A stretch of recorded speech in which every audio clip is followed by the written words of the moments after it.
प्रकार उसकी कार्रवाई करनी है। या हमारे अधिकारी कुछ अपनी इंटेलिजेंस के आधार पर उन दुकानों का चयन करते हैं और उसके बाद उन पर जो रिपोर्ट आएगी उसके स्तर पर हम अपनी कार्रवाई संपादित करेंगे, उसमें उसने किस तरह की अनियमितता बरती है।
नशीली दवाओं को लेकर पूर्व में भी अभियान चलाया गया है। किस तरह से मेडिकल स्टोर संचालक द्वारा और आपने जांच भी की है, क्या किस तरह की जांच की गई है? माननीय मुख्यमंत्री महोदय के निर्देश पर राज्य में अगर कोई नशीली दवाइयाँ, जिनको नशीली नहीं कह सकते, जो दवाइयाँ वास्तव में इस्तेमाल के लिए बनी होती हैं, लेकिन अगर कोई व्यक्ति उनका मिसयूज़ करता है या दुरुपयोग करता है तो उससे आम जन के स्वास्थ्य पर जो विपरीत प्रभाव पड़ता है, इसलिए माननीय मुख्यमंत्री के निर्देश पर पूरे राज्य में 13 से लेकर 22 तारीख तक एक अभियान चलाया जा रहा है, जिसमें जो औषधि नियंत्रण अधिकारी हैं वो अपने स्तर पर उन दवाओं की दुकानों की जांच करेंगे।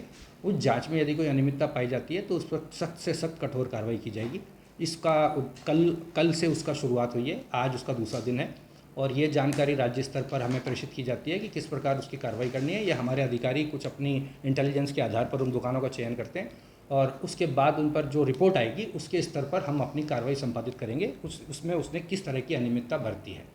और मामला भी सामने आया है जो नाबालिग बच्चों द्वारा नींद की गोलियां ली गई है, किस तरह से नींद की गोलियां ली गई? पूर्व में इस पर कार्रवाई नहीं हो पाती थी, लेकिन अभी हमने दुकानों पर सीसीटीवी कैमरे लगवाने के बाल संरक्षण आयोग के निर्देश हैं, तो हमारे अधिकारी जाके उस सीसीटीवी से भी मॉनिटरिंग करते हैं कि उनके नहीं रहने की अनुपस्थिति में यदि कोई ऐसा कार्य हुआ है तो उस पर भी सख्त से सख्त कार्रवाई की जाएगी। अच्छा, जिस मेडिकल स्टोर से दवाई ली गई उस मेडिकल स्टोर पर क्या कार्रवाई की जाएगी? बिल्कुल सख्त से सख्त कार्रवाई की जाएगी। अब तक अभियान में क्या हुआ है? केवल अब तक अभियान में प्रतिदिन अधिक अधिकारी को 2 निरीक्षण करने हैं, तो अभी तक 12 निरीक्षण हुए हैं।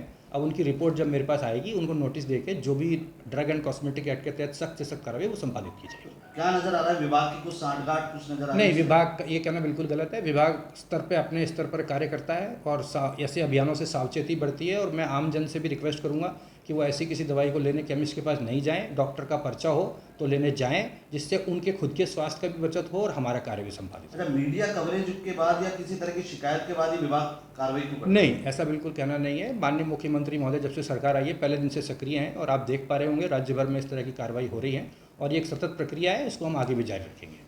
पूर्व में भी करोड़ों की नशीली दवाओं का मामला सामने आया था, जानो तो आपको? हाँ, वो मेरे से पूर्व अधिकारी थे, लेकिन उस पर जो भी पुलिस में या नारकोटिक विभाग में, इसमें समझने की बात ये है सर कि जो दवा के प्रमाइसिस के भिन्न ये कार्रवाई होती है वो हमारे स्तर पर कार्रवाई संपादित नहीं होती है। उसके लिए पुलिस ही प्राधिकृत अधिकारी है, हम उसके लिए प्राधिकृत अधिकारी नहीं है। हमारा जो अधिकार क्षेत्र है वो दवाओं की दुकान के अंदर अगर कोई ऐसी दवाई मिलती है तो उस पर हम कार्रवाई करते हैं। अगर दवा की दुकान जिसके पास लाइसेंस नहीं है वहाँ पर उसने कार्रवाई की तो उसका कार्य पुलिस को करने का है और वो पुलिस संपादित करती है।